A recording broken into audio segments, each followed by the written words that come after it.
Ya, kau belajar subjek mat, Bilal. Okey murid-murid, hari ini kita akan belajar matematik.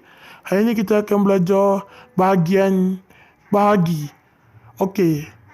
Murid-murid sila buka muka surat 67 ya. Dah, cikgu.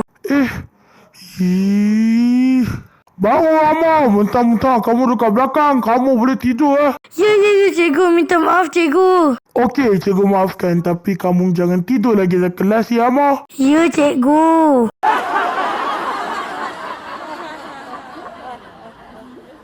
Bila time subjek sains atau fisika, Bilal?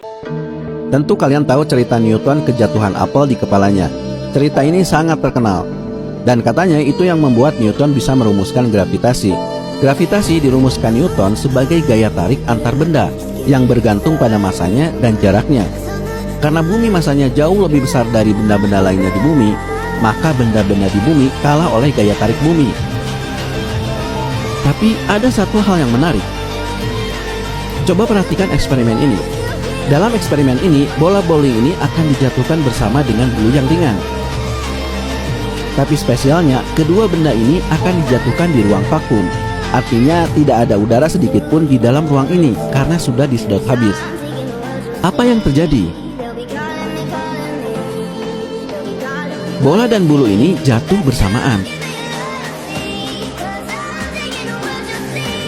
sampai menyentuh tanah.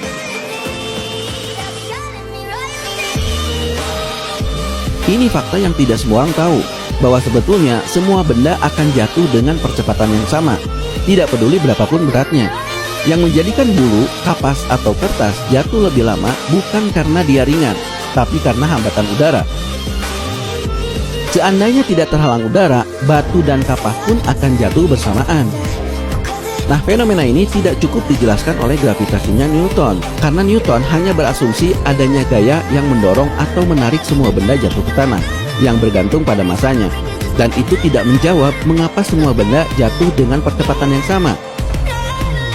Maka ada satu alternatif penjelasan, dan ini mungkin kalian tidak akan suka, yaitu bahwa sebenarnya semua benda tidak pernah jatuh. Mereka diam, justru bumilah yang bergerak ke atas.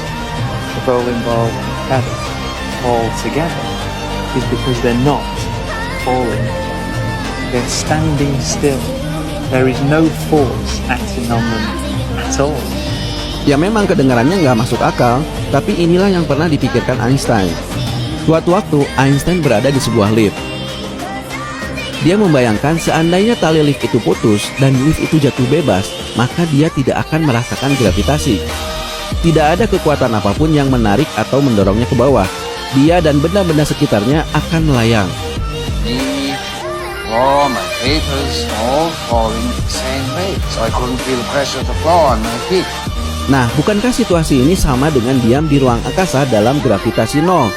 Itu sebabnya pesawat bisa mensimulasikan gravitasi nol dengan menukikannya ke bawah sehingga jatuh bebas. Orang-orang di dalamnya tidak akan tahu bahwa mereka sedang dijatuhkan. Mereka hanya merasakan sensasi berat tubuhnya hilang dan melayang. Artinya, semua benda yang jatuh sebenarnya tidak mengalami apa yang dikira Newton sebagai gaya gravitasi. But if Einstein is right, if I drop this bottle, the water will no longer feel gravity, so the water should stop spraying out. So let's see it. 3, 2, 1. Whoa. But what if the elevator was rising? Nah, sekarang bayangkan seandainya lift tadi berada di ruang angkasa dalam gravitasi nol. Lalu lift itu bergerak ke atas dengan percepatan, maka rasanya akan sama persis seperti gravitasi. Einstein realized that there is no way to tell the difference between sitting in a gravitational field and being accelerated. And these are equivalent situations. Tapi bukankah aneh berpikir bahwa bumilah yang ke atas atau ke bawah atau ke samping? Ya tentu saja, ini hanya cara pandang Einstein memandang gravitasi dalam sebuah kerangka acuan relatif. Yang intinya dia ingin menunjukkan bahwa tidak ada gaya apapun yang mendorong atau menarik sesuatu ke bawah. Gaya gravitasi adalah gaya semu, pseudo force. Maka pertanyaannya, kalau gravitasi itu bukan gaya, lalu apa penyebab semua benda mengarah ke bumi? Jawabannya adalah kelengkungan ruang waktu.